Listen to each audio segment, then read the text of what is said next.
السلام علیکم ورحمۃ اللہ وبرکاتہ۔ خیر مقدم ہے آپ کا فدا نامے میں۔ حضرت امام شافعی کے ذکر خیر کے بعد اب باری آتی ہے حضرت امام شافعی کے استاد حضرت امام مالک رضی اللہ عنہ کی۔ آپ کا نام مالک بن انس اور کنیت ابو عبداللہ تھی۔ آپ کے پردادا ابو عامر صحابی رسول تھے۔ حضرت امام مالک رضی اللہ عنہ 93 ہجری میں پیدا ہوئے۔ امام مالک کبھی مدینہ منورہ سے باہر نہیں گئے۔ یہاں حضرت امام مالک نے قرأت نافع سے سیکھی۔ اس کے علاوہ امام زہری، امام جعفر صادق، محمد بن مکندر، محمد بن یحییٰ انصاری اور یحییٰ بن سعید انصاری سے علم حدیث حاصل کیا۔ فقہ میں ابو عثمان رابعۃ الرائس کے شاگرد رہے۔ حصول علم کے بعد آپ نے درس و تدریس کا آغاز کیا۔ اس حلقے درس سے بڑے بڑے لوگ فیضیاب ہو کر نکلے۔ ان کے شاگردوں میں وکی بن الجراح، عبد الرحمن بن مہدی، فضل بن دکین، لیث بن سعد، عبد الرزاق بن حمام، معین بن عیسیٰ، امام شافعی، امام محمد بن یوسف، امام محمد ابو یوسف، امام بن قاسم مالکی، اسد بن فرات، ذوالنون مصری، ابو التعاویہ، واقدی، مقاتل بن سلیمان جیسے عظیم علماء شامل ہیں۔ امام مالک کے حدیث کے میدان میں بہت کام کیے۔ موطا امام مالک مرتب کی۔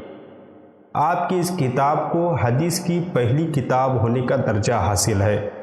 اس کتاب کا ایک امتیاز یہ بھی ہے، اس کی تمام احادیث صحیح ہیں۔ کتب احادیث میں یہ مقام صرف صحیح بخاری اور صحیح مسلم کو حاصل ہے۔ آپ کی اس کتاب کو قبول عام حاصل ہوا اور اس کی بے شمار شرحیں لکھی گئی، جن میں سے ابو سلیمان خطاطی، بن عبد البر، قاضی ایاز، قاضی ابو بکر ابن العربی، امام سیوطی اور شاہ ولی اللہ محدث دہلوی کی شرحیں زیادہ مشہور ہیں۔ امام صاحب کردار آدمی تھے، حق کے لیے ہر قسم کی مشکلات اٹھانے کے لیے تیار تھے۔ سیاسی معاملات میں بنو عباس کے حامی نہیں تھے، بلکہ ان کے مقابلے میں اہل بیت کی حمایت کرتے تھے۔ اس لیے آپ کو حاکم مدینہ جعفر نے کوڑے لگوائے اور آپ کے کھاندے اکھڑ گئے، لیکن آپ نے جبر کی بیعت اور جبر کی طلاق کو ماننے سے انکار کر دیا۔ امام مالک کو فقہ کی ائمہ میں بلند مقام حاصل ہے۔ ان کے زمانے میں بڑے بڑے علماء نے ان سے اس علم کو سیکھا۔ اس طرح ان کے شاگردوں کے پاس سارے عالم اسلام سے لوگ آتے تھے۔ آپ کی فقہ کو پھیلانے میں اہم کردار عبد الرحمن بن قاسم اور زیاد بن عبد الرحمن نے ادا کیا۔ دونوں آپ کے شاگردوں میں سے تھے۔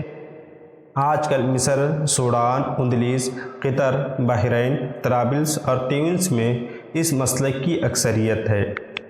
حضرت امام مالک رحمہ اللہ علیہ نے 179 ہجری میں مدینہ منورہ میں وفات پائی اور یہیں دفن ہو گئے۔ حضرت امام مالک کی کئی خصوصیات تھیں جو ان کو اوروں سے جدا کرتی ہے۔ آپ مدینہ الرسول کے سب سے بڑے محدث، عالم اور فقیہ تھے۔ زہد میں یکتا، حب رسول میں منفرد، سنت نبی پر عمل کرنے میں بے مثال تھے۔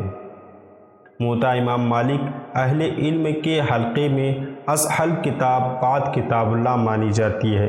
کبھی مدینہ منورہ سے باہر نہیں نکلے۔ مدینے میں ان کی درسگاہ علوم نبوی کی سب سے بڑی یونیورسٹی تھی۔ جلالت علم کا یہ عالم تھا کہ خلیفہ وقت بھی درس میں ایک معمولی شخص کی طرح شریک ہوتا تھا۔ طاق جبری کے خلاف فتویٰ دیا، جس سے نتیجتاً بیعت جبری کی مخالفت بھی نکلتی تھی۔